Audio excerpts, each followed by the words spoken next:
Hi, this is Elizabeth Agee from the Colorado Farm and Food Alliance. We're here to finish up the Growing Rural Prosperity video series. And this one is going to be about how to start a pop-up food business. So first we're going to talk about the history of pop-ups and food carts in general. So there's been chuck wagons, push carts, food trucks, and pop-ups, and those are all slightly different and have kind of evolved through history. Food trucks such as chuck wagons and push carts trace back to the Civil War, predating the invention of the automobile. So chuck wagons fed hungry cowpokes in the Wild West, and these were the people who were doing the big cattle drives and buffalo drives and that kind of thing. And these chuck wagons were manned by a cookie, who was the cook that prepared food for everybody on the journey.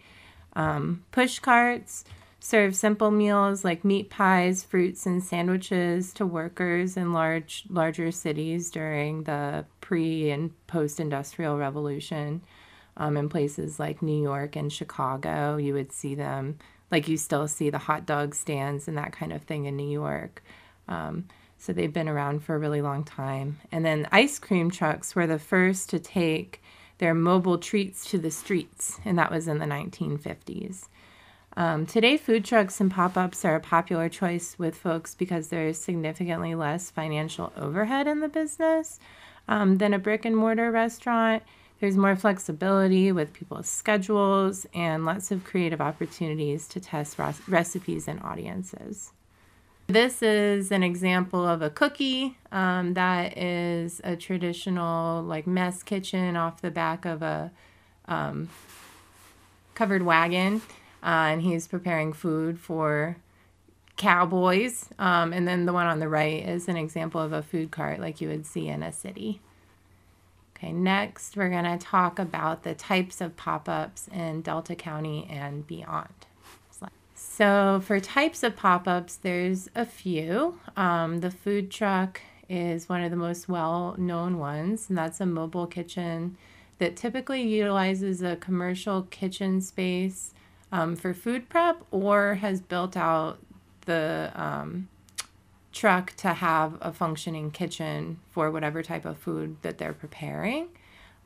These travel from site to site. A lot of times they'll do festivals or farmers markets or have some kind of schedule like that so that they can service a lot of different people. Examples in Paonia include the Southern Belle food truck and Paonia Paella.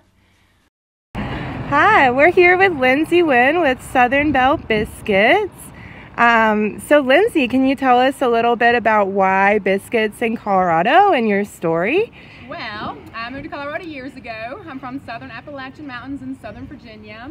I wanted to get some good Southern food at numerous restaurants. Couldn't find any. No offense to anybody, but it just wasn't real Southern food. Yeah. So I said, okay, I've always wanted to start a food truck. Maybe I should look deeper into it. Started making stuff for my friends. They loved it. And here I am now. You know, I did it. We started a pop-up restaurant during the pandemic at a farm where I was working. And we sold so many tacos that I bought a truck and built it. So I was writing the menu for a CSA, and we did 16 weeks of the CSA with 16 different tacos, and the pop-up did so well that we decided maybe it's time to stop farming and start selling tacos. So we got about 6 or 7 farms that we work with to get food during the summertime. Try to keep it mostly local, mostly organic.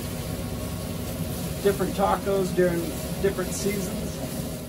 Another type of pop-up is similar to the food truck, but it's just a food cart.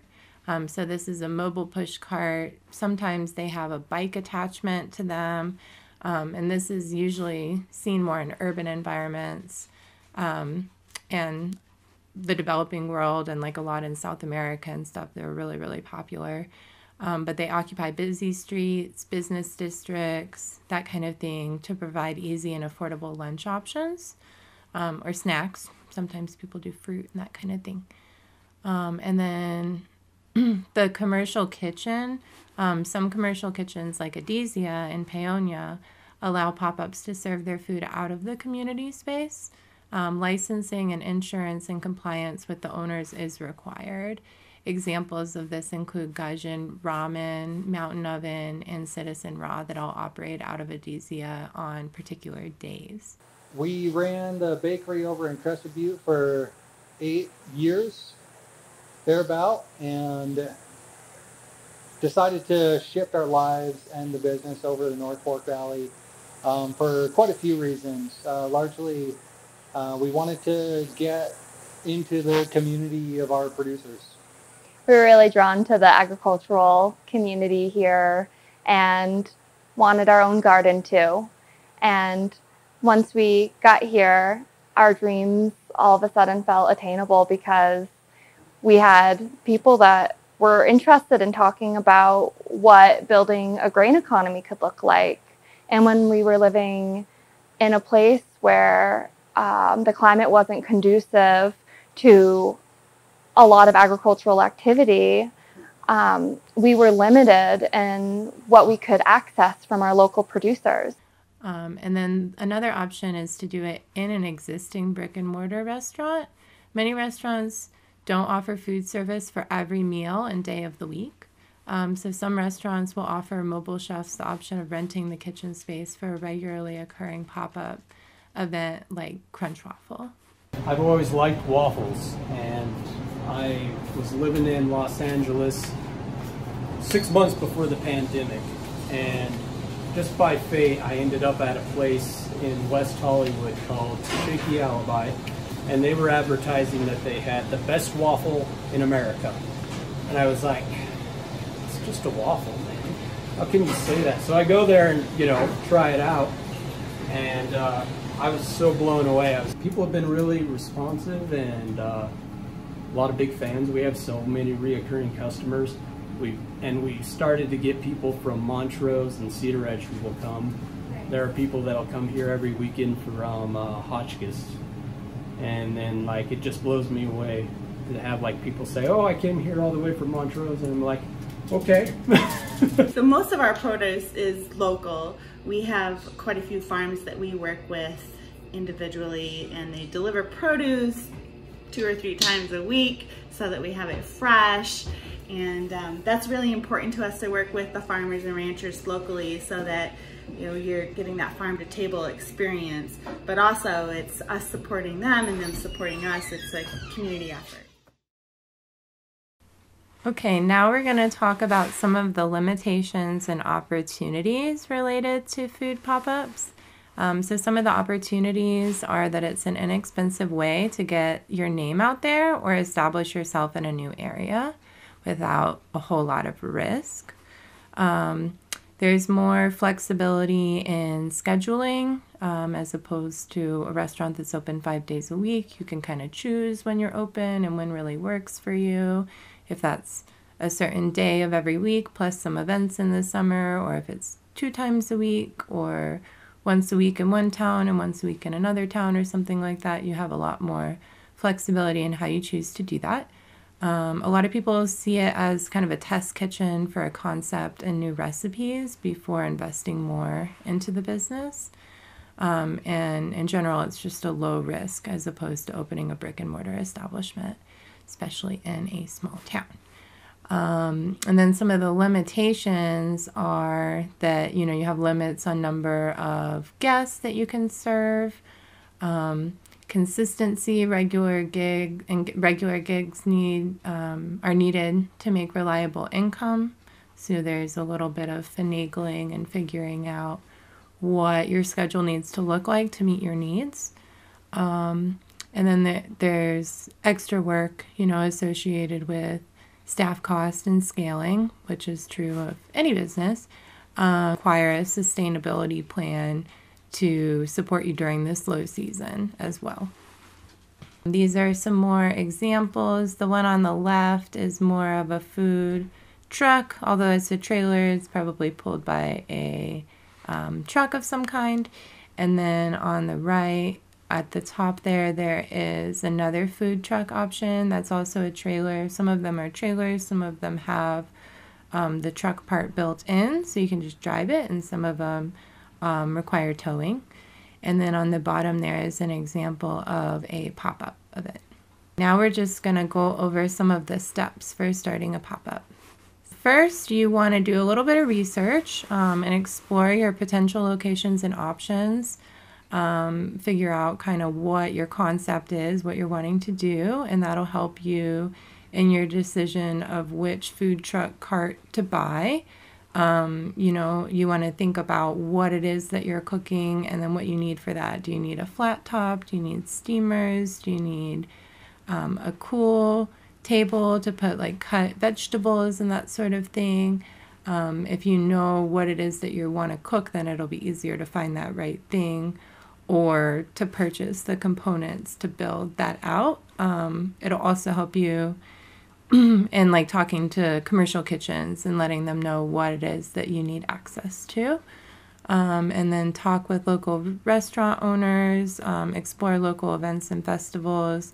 I encourage you to just look at all of these and kind of blow the mind open on what's possible before you whittle down exactly what you want to do. And then you want to do some recipe development and figure out what really works in that space. Sometimes if you want to do like pies or something like that, like you have to think about like everything that goes into that and the time to turn over that, because a lot of time when you're doing food truck sales, it's pretty fast.